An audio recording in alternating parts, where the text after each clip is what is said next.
We may not be in that original house, Greg, but we're about to raise the house on the Not Your Average Investor Show, Tuesday edition.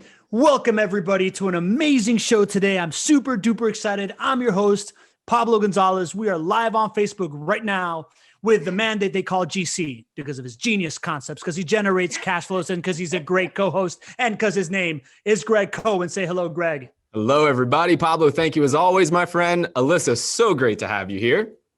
Great to be here. Don't jump the gun, Greg. I gotta give Alyssa her big intro. Coming to us by way of New York City, living in Tampa. Alyssa is passionate about neighborhoods, her neighborhood, and building up other neighborhoods. As we said, she started investing with JWB 9 years ago, and she is here to show you why it's so valuable to invest in neighborhoods today. We're super excited. Welcome, Alyssa Getzoff. Alyssa, official, you're welcomed. Anyways, nothing to be nervous here. So as you all know, I'm seeing the chat light up. I love it. I see our usual friends. We see some new names in here. Welcome back, Jen. Welcome back, Scott. Welcome back, Nadeem, Lee, Marilyn, Bill, Anthony. Love to see everybody here using the chat function. If this is your first time joining us, if you just want a primer on passive investing, growing passive wealth, go to jwbpassiveguide.com. You're going to get a really, really valuable rundown, a toolkit for your investments, and you're going to know what's going on. And now on to the star of the show, Alyssa. Really, really excited to have you here. Really, really excited to talk about neighborhood development. But I thought we could start there. Why we as JWB does when they first start talking to clients, they talk about their why. I'd love to hear your why and what makes you passionate about, being involved in neighborhoods. So that actually goes back to when I was in 5th grade and I was in Brooklyn, and my teacher told us that we had to invest in our own neighborhoods, and we had to make sure that we spent, whatever money we had at the plumber down the block or the stationery store. Because when I grew up, there were stationery stores that you could walk to. And because you knew, usually it was like the parents who owned the stores, and the kids were in your grade. And so he said the money stays in your neighborhood, and that's really important. And I didn't know why it was really important, but I took him to heart. I really liked my teacher, so I just did what he said. And I've pretty much lived my life like that wherever I go, and I think that's also why I love you guys. You're in Jacksonville. That's it. And you know your market, and you know what's happening there, and you can tell people what's happening there, and you're experts. And I like it over there too. So it gives me a reason to head over there sometimes. Absolutely. Well, I mean, that's something different, both from what I'm hearing from you about your commitment to your neighborhood, your area, right? Your community. That's different than most people now, right? Maybe it was that way decades ago, right? But yes. Most people don't even know who their neighbors are, right? Much less take whatever they have and continue to reinvest, spend the time or the talent or the treasure that they have to do it. And then it's the same way for JWB. It's really different that you talk to a turnkey rental property company that says, yeah, I know that we could go out to this market here and this market here and this market here and replicate, but no, we don't want to do that because we want to make an impact here. So, you and I and our team and you, that's, I mean, it's similar core values. It's the biggest impact you can make with the resources you have. And what you find is that you do that when you focus on where you are. Right. And so for me specifically, you guys had an extra benefit because when I started investing with my IRA, there are certain caveats that you have to adhere to. Mm-hmm. And so one of them being you can't benefit from it personally. So it's really good to have you guys close, but Mm-hmm. not too close. So it can, seriously, so it can never be questioned, That's exactly right. In fact, I don't know if people fully understand what you mean when you say invest with your IRA? We have a lot of folks here on the call, and I would imagine some of them are not sure that you can actually invest in rental properties with your IRA. It seems something completely foreign or maybe even wrong to some people. That's what Could you kind of shed a little light on what you mean by investing with your IRA, specifically what you've been able to do? Sure. Let me just tell people that most of my life I was a W-2 employee, and I was always in IT doing back office enterprise kind of systems. So I had my last company that I loved, I thought I was going to work there forever. It was American, American owned. It had a pension and a 401k. It did amazing projects. It was an environmental engineering company. It did amazing projects all over the country. And then we were bought out. And we were bought out by a publicly traded firm, Dutch firm, that just did not have the same set of values. Mm-hmm. And so when they took over completely, I had this money, in my pension and 401k. My pension was immediately cut because that was the first thing to go. I got to keep the money, but there was no more pension. And then the next thing was I had to move my 401k somewhere. And I don't know why, but my neighbor across the street, we also worked right next to each other in Ybor City in Tampa. So we went out to lunch and she told me, well, you can put your money in a self-directed IRA and you can invest in real estate because you love real estate. And I was like, Susan, you're going to get me arrested, And she actually set up a meeting for me to learn more. And then I went to like a local RIA group here in Tampa. And then a lot of them were using equity trust. I didn't know how many companies were out there. Mm-hmm. I have since left equity trust, but there are a ton of companies that do this. But luckily, because I was with Equity Trust, I found out about you guys in one of their informational webinars and learned what you do, liked what you had to say. I was homesick one day from my W-2 job, started Googling you guys, doing some research, talked to Lauren. I always will know her as Lauren Traxler, even though I know she's married. That's right. It's hard for me too. We all call her LT on the team. And she's Lauren Alleman now. Lauren has been almost with us since the very beginning of JWB. I can't think of a time pre-Lauren, and now she manages our client service team. She's an amazing person. And and then I went over to Jacksonville, saw your old office in your little house it wasn't many of you in there though, was it? I know. That's why I love talking to clients that have been here since 2012, 2010, 2014. I mean, you guys have such an appreciation for the very humble beginnings that we had. Pablo and I were both talking about how much you care about neighborhood revitalization.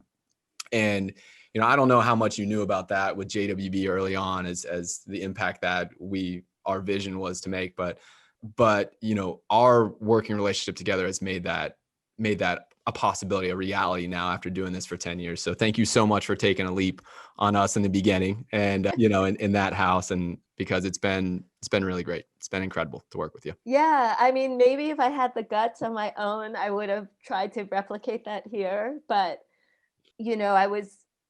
I've always been involved with Habitat for Humanity.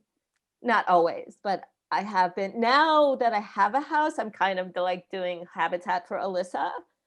But before that, I love, rehabbing stuff and making it. I mean, there's not a dry eye when the family that you've been working with for like 6 to 9 months and in New York, it's apartments.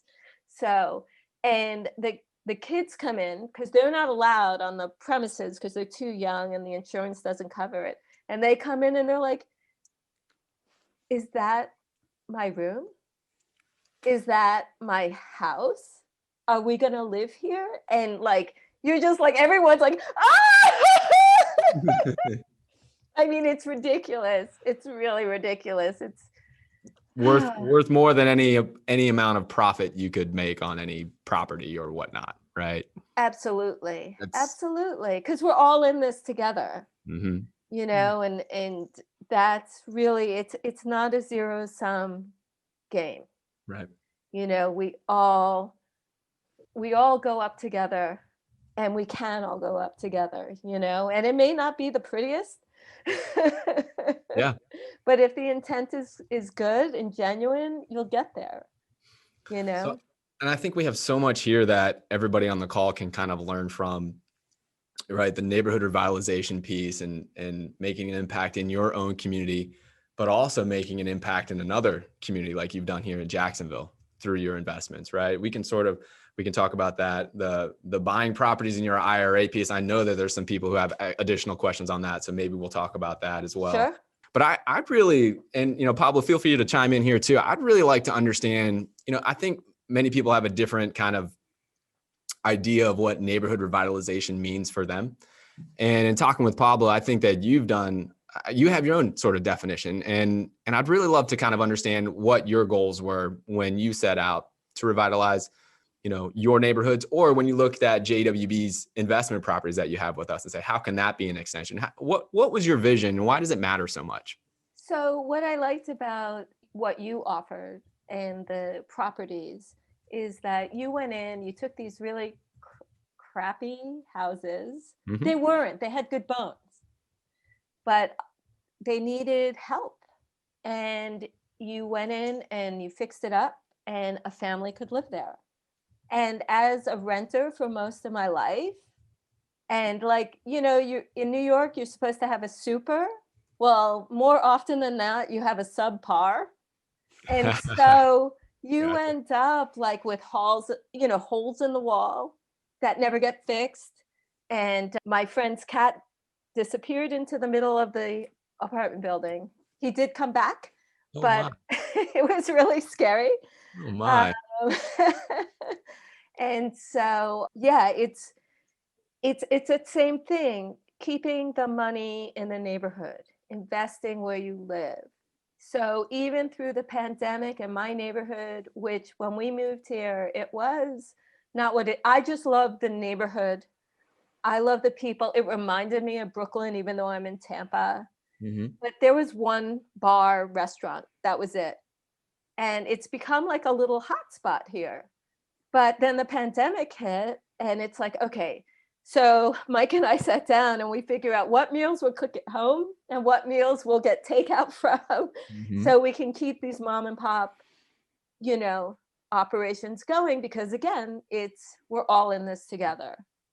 And so you have to do what it takes, because it doesn't help to have an empty storefront or an empty house, you know. Mhm. And yeah. So Yeah, listen, I'm resonating with so much of everything that you're talking about, Alyssa. Like, having lived a couple of these things as well. Number one, Habitat for Humanity changed my life, right? Like, starting a young professionals group for Habitat for Humanity is what set me on the track to understand that giving value to people is the way that you grow, period, right? So that's a whole nother thing. But I lived this neighborhood gentrification in Wynwood, where in Miami, where in Miami, yeah, where neighborhood went from, not having a lot to offer, and a couple of different reinventions, to then being walkable, to then developers taking it over, to then now coming back to being of the people. And it's been an incredible experience for me. I would love to get into two kind of storylines with you. And I want to start with this one.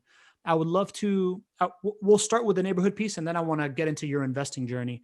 But I would love to hear from your end what the benefits have been for you of getting involved in your community, having it become this like walkable community where you can support mom and pop businesses, and specifically how your community association fits into that piece of the pie and your involvement with them. I would love to hear that piece. so I don't know. I don't take any credit for this, but it happened while I was here. I think, having a dog helps, because then you always, and having a very overactive dog. And so I was out all the time. So I got to know all my neighbors, like all of them. And just knowing, like, it's amazing what your neighbors, like, I know I can name all my neighbors for blocks and blocks both ways. And it just, I mean, it's a partly it's really nice to be part of something larger.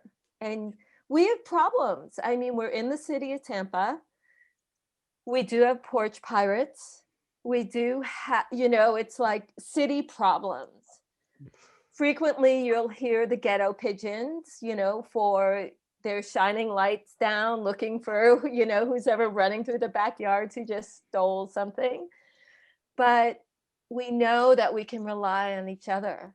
And, I don't know if I'm answering your question correctly. No, I'm hearing, listen, what I'm hearing from what you're saying is that being a part of a community allows you to kind of diversify your risk and your involvement in things, right? So like knowing that the person 3 doors down, if they see something that's strange, they're going to alert you. They're going to look out for the street, which is something, again, I learned with Habitat as well, right? Like the idea that once you give people ownership into a neighborhood, they start treating the street like it's their street. They start treating the zip code like it's their zip code, right? Oh, yeah. And I very much resonate with the idea of community, but I would love to hear. So what's the name of your neighborhood association? Is the So Seminole? I live in Old Seminole Heights. Uh-huh. And so we're very clever. It's called the Old Seminole Heights Neighborhood Association.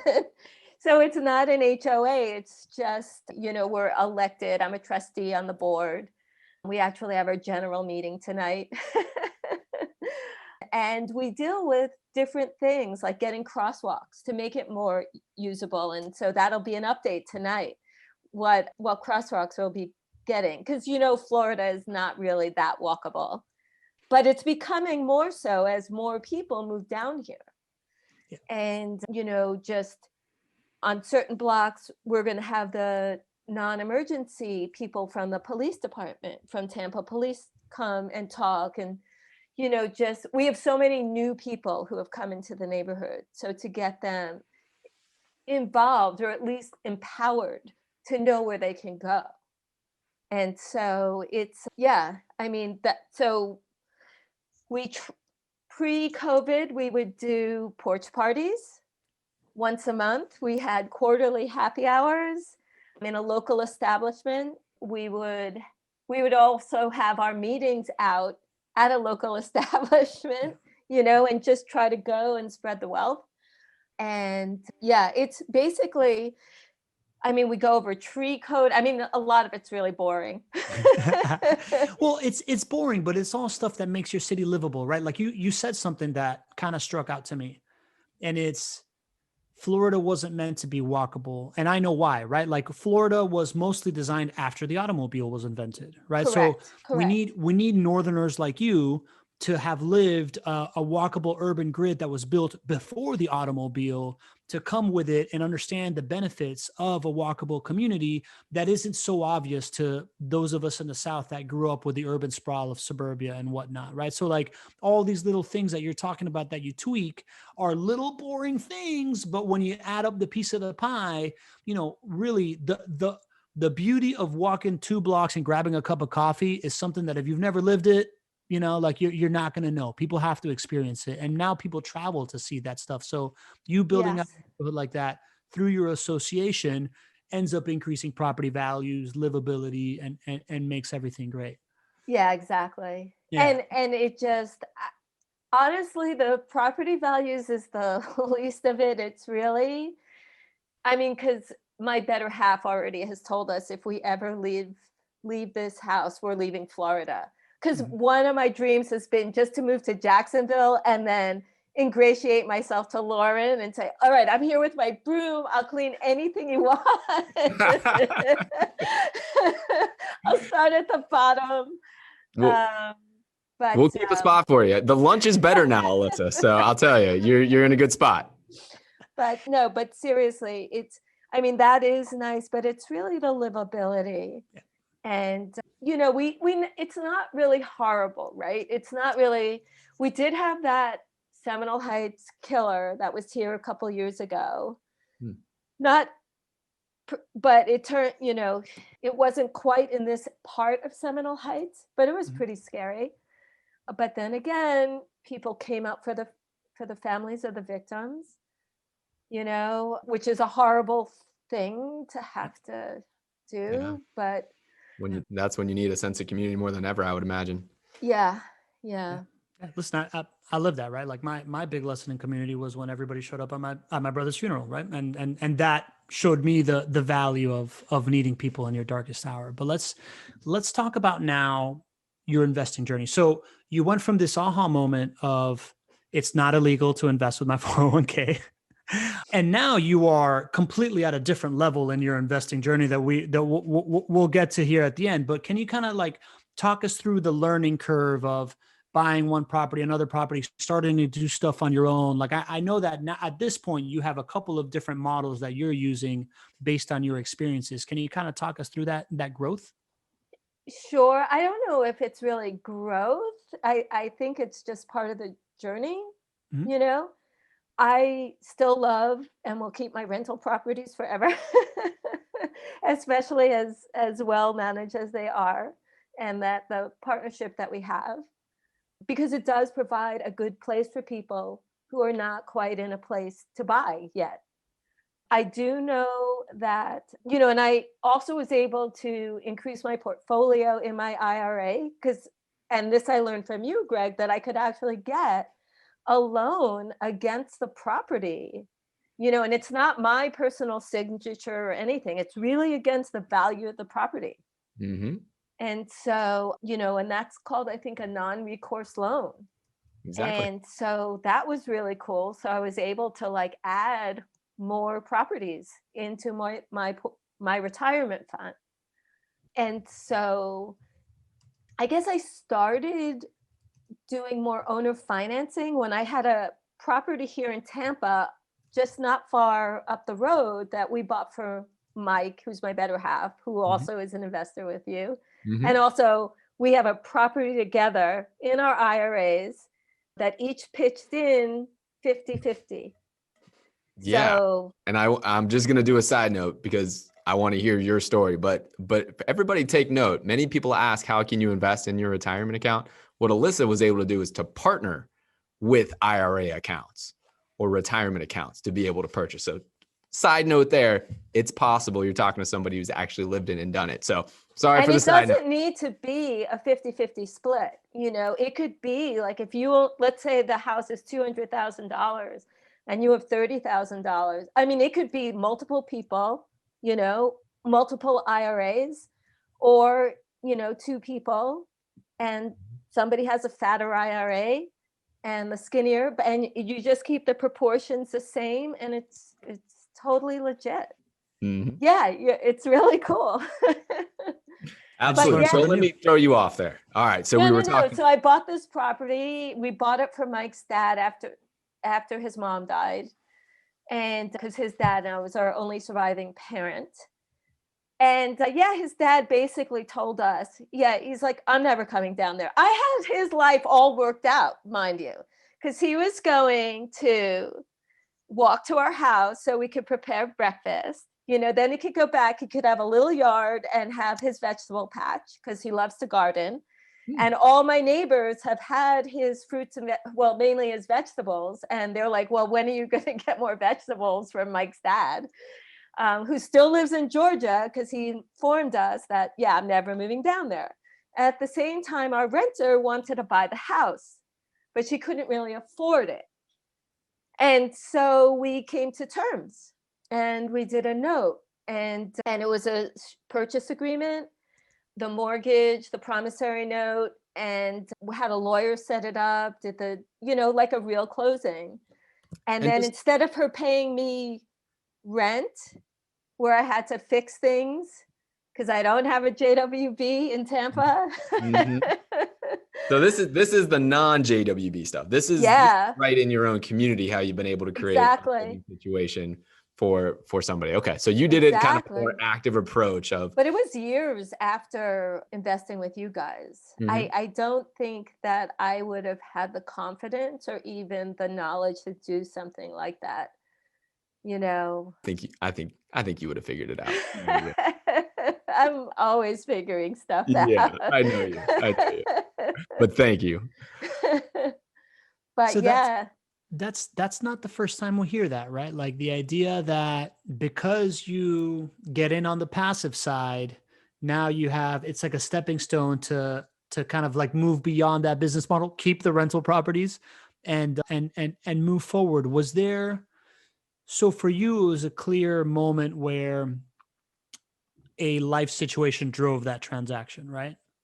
Because it was Mike's mom passing. So you bought the home from his dad, you said. For his dad, yeah. Who For his dad. parents, man, they don't listen to you for anything. Am I right? When do you get to tell them what to do? You don't. God, it was a cute little house. Yeah. So all right. So he didn't listen. You were then No. forced to find a tenant, and She was the tenant from the get-go. Okay. And then she was a single mom, divorced, and nobody's gonna sell her a house. No bank is gonna sell her a house. Mhm. And it's amazing what home ownership does. Like, you're Jacksonville wealth builders, right? Mm-hmm. And owning houses builds wealth. Mm-hmm. Whether you're a passive investor like I started, or if you are the person buying the house, right? I know it takes a while because the bank owns it for a very long time. Mm-hmm. But your people who have real estate have something tangible that most people don't. And I think it came out in, I think it was in Realtors something, Florida Realtors magazine Mm-hmm. or something. And it said among those in the bottom 20% of the income percentile, did you read this? It's No. like the median value of holdings for a primary residence accounts for 99% of the total family assets. Wow. That's significant. Wow. And this is like the first house that I've really owned, but it's like, I bought in the wrong time. I didn't know what I was doing. Mm-hmm. This was in 2006 in Florida, in Wow. Tampa. And it was the best decision we ever made. Now that's really interesting, because for maybe those who weren't following real estate as much as we do, 2006 is when we started. 2006 is when you bought this property in Tampa. Yeah. I'm talking about. At the highest point. That was the height of the bubble. Yeah, And pretty now much. you're sitting here 15 years later, you've held on to the asset, and you're saying that was the best decision that you made to acquire. Yeah. How on earth can that be possible, Alyssa? Because, one, in Florida, there's the Save Our Homes Act. When you buy your house, your assessment only goes up 3% per year. Mm-hmm. So that's a ceiling. There's no floor. We're talking about property taxes here, right? Mm-hmm.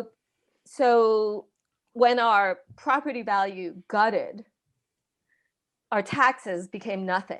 Mm-hmm. And then once it bottomed, it went up slowly from that point forward. But your cash flow went up. Our cash flow went up. Cash flow went up as the market value was going down.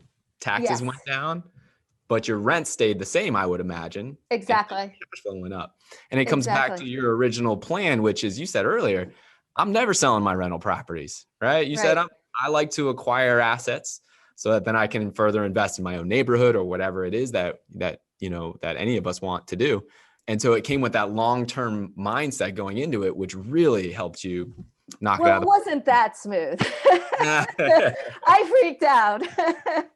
But I don't like to lose money. And I knew that it's not like the stock market where it can go down. Real estate's a tangible asset. And that's why I like it. Mm-hmm. And so, hopefully it won't go on fire or things like that, but for the most part, and being from New York, and when I was a kid, President Ford told the city to drop dead. Wow. And it was, Death Wish, that movie with Charles Bronson, was made for the city that I grew up in. And the subways that I took, you just knew if you didn't get attacked on the subway before you went out partying or on the way back, it was going to be fun. And so there's just a different, I've seen it, the transition and the arc. So I knew I had to hang in there, although my impulse was to flee. Yeah. And the other thing was in New York, I have so many friends and it's happened here again. But like, if someone just wanted to have a cup of coffee, like I couldn't see them. I was so busy and I have no excuse. I didn't have a dog. I didn't, at the time I wasn't with anyone. I don't have kids. And I still had so much stuff on my plate. And so having to stay still just really helped. And I stayed still because I rode out this journey. And my neighbors on this block, the last person is coming on 2007. Mm-hmm. And so we all know each other. We have a group text, we have pre-COVID, we had block parties, not sanctioned by the city of Tampa, but you're kind of a rule breaker, I can tell. Not at all. Not at all. All right. So we got a couple like quick tactical questions on because we've talked so much about IRA and they're kind of coming in. If we can if we can ask about that a little bit. So Edward Todino asked, can you use your SD IRA for current passive income? And does it remain in the SD IRA until 59 and a half? I don't even know what an SD IRA is. I'm just gonna be honest with folks. The self-directed IRA? Oh, a self-directed IRA. Okay. Yeah. And so, it grows like any other retirement or qualified plan. It grows there, tax deferred, or if it's a Roth, it just grows. Mm-hmm. And then there's no taxes on the way out, which is really nice. Absolutely. So, and the only thing is you just have to set it up correctly, right? You have to make sure that the money that is invested comes all from that account, whatever account it may be. It could be a solo 401k or a Roth IRA or a traditional IRA. There's other inherited. Inherited IRA, right? And so you just, the money that you want to invest, it goes to the property, meaning that the money, if I'm getting very technical, it comes from your IRA bank account to the closing table to buy the property. And then working with your property management company like JWB for Alyssa's investments, we make sure that the rental income that she receives gets sent right back to that retirement account, bank account, through her self-directed IRA custodian. So there's a custodian that manages this for you. It's very simple. We have those relationships. If anybody has any questions on how to do this, you can ask now and talk to somebody who's actually doing it in Alyssa, or you can talk to my team. But people are concerned about how this works. It is about the easiest thing to set up. It's about the easiest thing to manage because you just have to make sure the money goes back to that account. We just have to make sure we don't send Alyssa's IRA earnings from her rental properties to Alyssa's bank account. And we don't do that. And when you do that, all of the expenses need to come from Alyssa's IRA. All of the rental income needs to go back to her IRA. And other than that, it's a very simple process. And for the non-recourse properties that I have, I set up a payment automatically at my custodian so that because I don't know the legal reason why. In your regular bank, like your regular house that you live in, you can have your bank auto draft the mortgage amount, right? For your IRA, you actually have to set it up from the IRA to pay the mortgage company or the loan servicer. Mm-hmm. And so, but that's, you just talk to, it's usually called like an expense pay or recurring pay, something like that. And then it's just very easy to do. It's set and forget. And then you just watch your account grow. I like that. That sounds lovely. That sounds like passive income. All right. Yes. But so with the IRA that you can't take, well, if it's a Roth IRA, you could take it out at 59.5 without any taxing implications. Mhm. But in your regular IRA, it's different. But those, again, are all IRS rules. So it's passive income for when you're retirement age, I guess. Okay. All right. So Margaret Smith has a couple of good questions here. Alyssa keeps these properties until she dies. She can pass them on to named beneficiaries who can keep them going tax-free in the case of her self-directed IRA, right? So I think I'm not exactly sure, but I think how it would work, and I only know this because of my mom also passed in 2013, which is a bad year for me and Mike. So she had like an investment account in stocks and stuff that I know nothing about. And so I was able to take it and create a self-directed IRA that was inherited. And so, but all the assets that were in her IRA, her 401k, or was it an IRA? I can't remember. It's a while ago. But all that stuff came to me in a stepped up value. And so I imagine that you probably need to have that somewhere. And maybe Greg is the better person to speak to this. And that's a really great question. I'm going to ask my custodian now to find out, because I would like to leave my holdings to my nephews. And if my dog is still here, her too. No, because I don't want her to have public stock food. I want her to have the cream of the crop. But aside from that, like, that would be my choice. And so I don't know if some extra things need to be in the property itself, you know. And I'm going to defer to a CPA on this too. I know enough to be dangerous, but when we're getting into inherited IRAs and the step up of the cost basis, I know there's something there, but I'm not an expert on it. And I would really encourage you to reach out to your CPA to find out, because there is something there. And I think it's incredibly valuable, but I'm probably not the best authority on it. All right. So Lee Bishop says in the chat, we inherited Roth IRA and had to pay tax on it and had to make withdrawals. So there's one data point. Margaret Smith also puts in, those beneficiaries can keep the income coming in tax-free if they choose to keep the properties rather than cash out.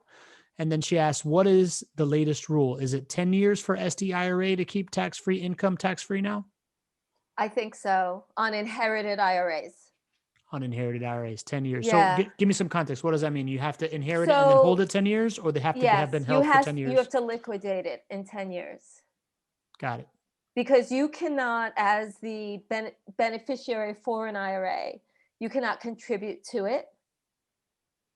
And so when I inherited my IRA, the rules were different. So I could take as long as I want and just take the required minimum distribution every year, which I hate doing because I'd rather reinvest it, but they won't let me. So I have to take money out, which really makes me upset. But, you know, the government wants their money. So whatever. But I think now that as of 2020, so end of 2019, 2020, it switched. So I think you have to deplete it in 10 years. And I don't know I don't know how, I guess you would have to sell. I don't even know. And I don't think anyone else is going to be giving me an IRA, so I won't have to know. There's so much I have to know that I'm just going to leave the stuff I don't need to know out there. I think that makes a lot of sense. Babby Meekins asks, if it's a Roth IRA, are profits and depreciation of investment not taxable? If it's a Roth? Yeah. The profits aren't taxable. Okay. And appreciation of investment? I can take that one. So if you're in a Roth IRA, you're already not paying taxes on the gains, which is the goal. And so the reason why we love depreciation from a tax perspective so much is because we're trying to get to a state where you can defer taxes.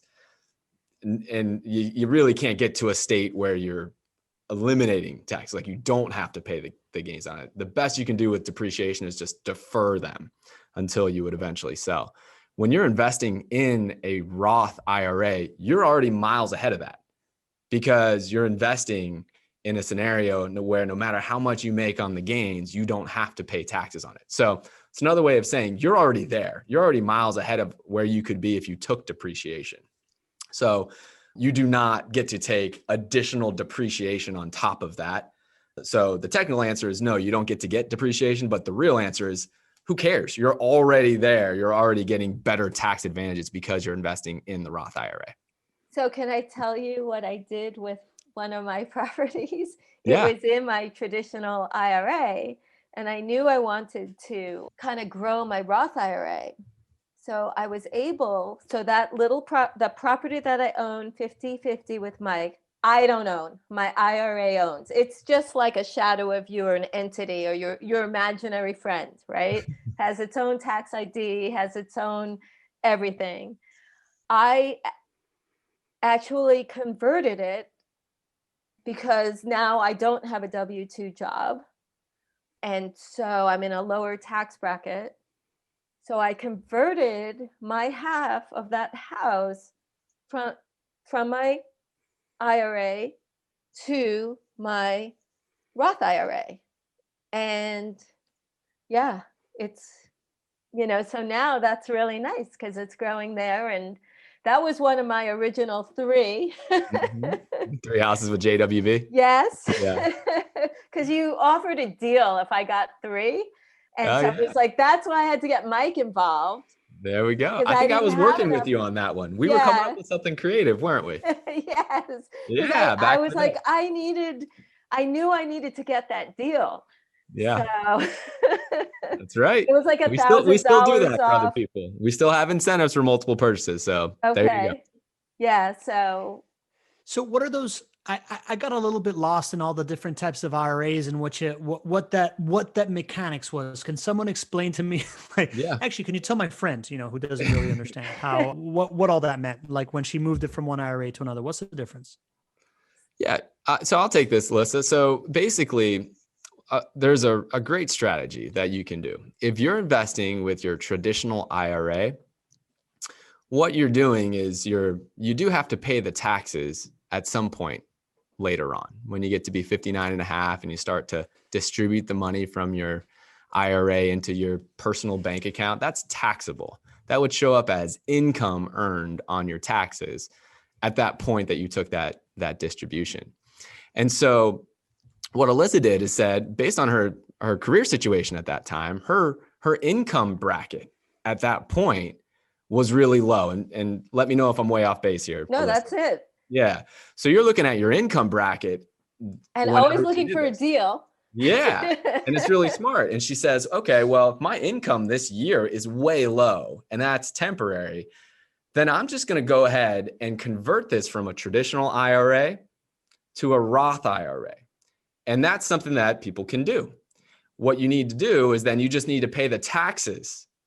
So it shows up as income for her in that year that she pays the taxes on that year. But because it was a year where she didn't earn nearly as much as she normally does, her tax bracket was low that year. So it was a strategy to pay low taxes on the traditional IRA, get the taxes out of the way, and now that money is in a Roth IRA. And a Roth IRA then can grow tax-free for her. So it was a very advanced strategy to do that. What It's many not people so advanced because I could do it. So don't sell yourself short there. It is. no. You are so humble and you don't give yourself credit, but like what you're talking about, you own 9 properties in Jacksonville. And in addition to everything else you do, you're revitalizing your own neighborhood here. You're revitalizing Jacksonville neighborhoods. Like, give yourself a little credit there, Alyssa. I'm trying.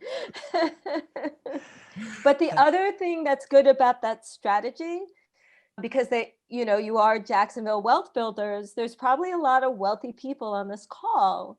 And so they may be over the income level to contribute to a Roth IRA. So it's a sneaky way. I think it's called a backdoor IRA or backdoor conversion or something like that, where you buy it in your regular IRA, your regular self-directed IRA. And at some point, you can then use the back door and then do the conversion and pay the taxes. Mhm. But if you own properties in your IRA and yourself, like in your name, you could also do like an advanced depreciation to bring your, it's like cost something. Cost segregation Yeah. analysis. Yeah. Yes. And that allows you to like reduce your, I guess you take your You- depreciation sooner, but Mhm. you also decrease your income sooner so that when you have to pay the taxes on your Gotcha. Roth conversion, it all comes out kind of in the wash. That's pretty much the most advanced thing that we've talked about on the Not Your Average Investor show from a strategy, from a tax perspective there, Alyssa. So way to go. You have the crown from somebody who said, if it's so simple, I can do it. So there you go. But I always have help. So like investing money with my retirement funds, and you guys helped me. You helped me do that. You made it painless. You made it legit. It wasn't some shady thing. It's you do have to be careful who you partner with. Do your due diligence, because there are a lot of shady people out there. But there's also a ton more really good people. And Jackson, it's like the golden rule: treat people how you want to treat yourself, or whatever. And it's like I feel like you guys live by the platinum rule, which is treat me how I want to be treated. Yeah. And there's I'm crazy, and like it's Casey now who has to deal with me, and sometimes she tells me something and I get it wrong, and I'm like, you told me something and I forgot, and she just laughs and she tells me what and it's like, but you make it's a partnership. It is.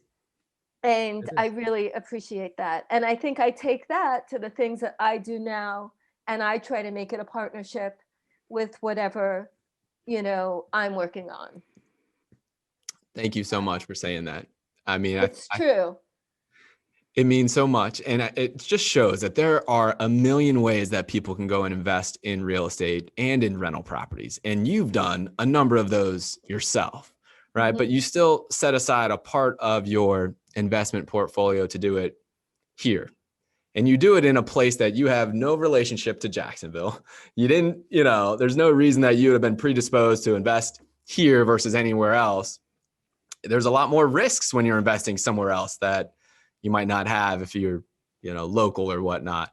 But you're doing that not because you felt like you could earn more dollars there. It's because of the experience that at some point you said, I think this is going to be a better experience. And that's what's missing mainly from rental property investing. That's why people don't do this asset class more. And that's what, when we started this company, we're like, listen, if we could just nail the experience, that's the missing component, because people see the numbers. There's millions of books that are written about how to make great returns on rental properties, but there's a reason why more people don't do it. And it's because of the experience. The experience has been terrible. So just like you said, do your due diligence, find a partner that you click with like Alyssa and we do. And if you can do that, then it can become something that's not just that one investment for you. It can become scalable. And then you can have a more sound financial overall portfolio that's not just based on stock market. And that's ultimately helps people sleep better at night. Yeah, it does. I've got something to share with you. I know our time is running towards the end here, but I know how much neighborhood revitalization means to you. And so I don't know if you have seen some of the before and afters of some of the neighborhoods you've been investing here in JWB. I have a couple of examples here, and I've never shown these to you before, but do you know what some of the neighborhoods looked like before you started to invest with JWB? Some were a little sketchy, but I've lived in sketchy areas, and I know what feels sketchy and safe and sketchy and scary. Yeah. And so Well, I felt that with your bringing things up, that this would be a place I would live gladly. and and that's never been the standard, right? Because we can't always hit that standard. But what we wanted to do is to make sure that we set appropriate expectations with you. That, like, listen, this is a below average area. This is a below middle income neighborhood, and don't expect it to ever change. which is a different method than most people hear. You know, a lot of people try to sell the upside of what this neighborhood will become in real estate. Our Right. message is different. Like, this neighborhood is beautiful for what it is. It's a Mhm. low middle income neighborhood, and we're able to create a great value there. A lot of yours have been new construction that you've invested with us too. So I was going to Mhm. show you here, Pablo. I think you may have to disable or enable some of the screen sharing there. Oh, okay. I thought you were going to ask me to share it. Give me 1 second. Oh, I got you, man. I got you. I've All right. been dealing with PowerPoint. But Me and I PowerPoint think, become you friends. know, All right, you're good. having, no matter what, it's really important that people have a good place to live, no matter what economic stratosphere. And Absolutely. that's what Habitat teaches you, you know, and it doesn't, and so that's really important. So this is your home at 8468 Jasper Avenue.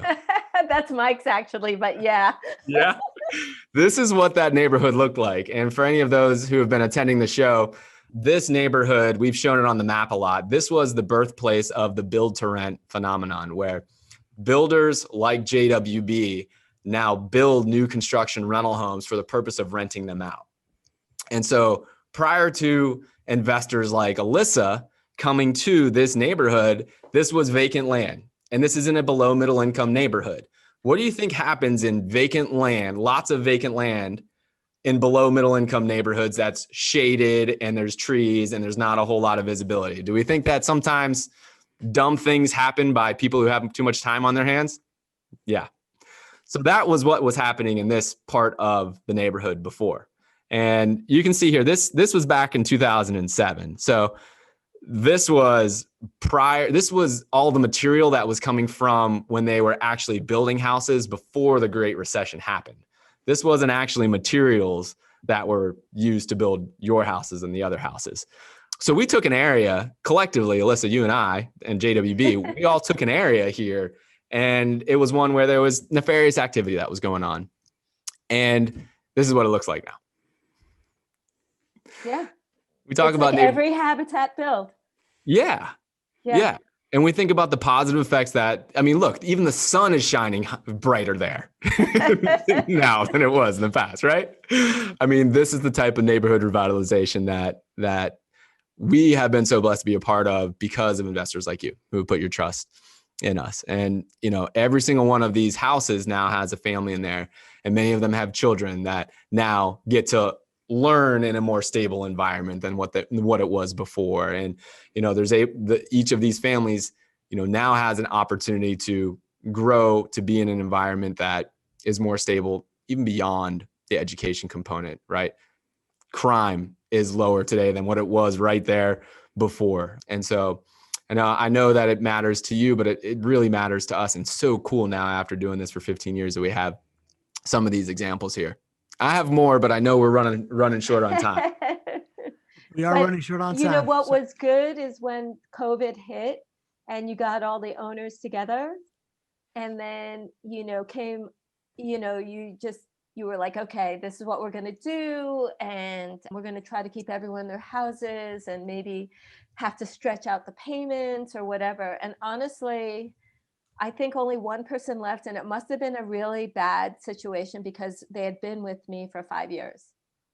So something really bad, like worse than the pandemic, must have happened for them to vacate, you know? Yeah. And so not only, this is the biggest pandemic ever in my lifetime, and still in all, like, it's been, you know, people have held steady, and we're getting through this together. Awesome. Great message, Alyssa. Like, I, on a very personal level, I so appreciate this message of community, this message of being there for other people, this message of neighborhood revitalization, and really tying it all back to Habitat on a very personal level. It rings very, very true for me. So I'm really appreciative to have been part of this conversation. And I love the value that was put out. We had like a little mini master session on IRA investing there that I got a little confused for a minute, but you both were able to explain it in a way that I think we added a lot of value to our audience today. So I want to thank everybody for being here. We had, we still have 34 people here. It's never lost on us that you take an hour out of the middle of your day to spend with us on a Tuesday. I think that's remarkable. And that is a testament to the value that you're putting out, Alyssa, here in this information, and Greg, you showing up every single week. So thank you both for doing this, being so genuine and giving with the information. I want to invite those of you that like connecting with people like Alyssa and other investors with us to join our Facebook group at jwbfacebookgroup.com. We have over 2,000 investors in it. I think we're at like 2,200 at this point, right, Greg? So it's kind of blowing up, but it's cool, man. It's we call it the Cool Club, and it used to be the Secret Cool Club, and now it's not a secret anymore. So I can't call it that. So it makes it sound less cool, but it's still cool. But anyways, we interact with there throughout the week, and I want to invite those of you that want some nuts and bolts training, knowledge, questions asked about rental property investing. Join us on Thursday for the Not Your Average Investor Show Rental Income Property of the Week. Week. That we do every Thursday at 12:30, and we hope to see you there. Alyssa, thanks again. I'll leave it to Greg for the final word, but thank you so much for letting me be a part of this. Thank you, everybody, for being here on the call. And Alyssa, most notably, thank you to you for being here. And, I just wanted to say that serving you and serving the type of clients like you are what make this job a dream, right? You're so humble, so genuine, so transparent. And really, I just love that everybody got to see you, meet you, because you, I think, give a lot of confidence to others who maybe have invested, maybe haven't. I doubt that there's a lot of people out there that have seen as much of you as you have seen in rental properties, investing in 2006, right? Staying in the game, investing through the pandemic, seeing how this has all played out. So just a wealth of knowledge there. And the other thing is what really rang true to me through this entire interview, and as long as I've known you, is you do things in alignment with your core values more than anything else.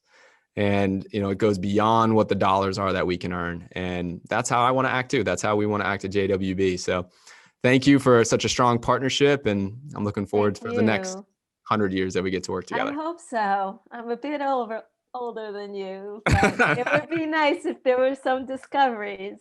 Life is good. So. Okay. See you later. Thank you, Alyssa. Bye. Thank you.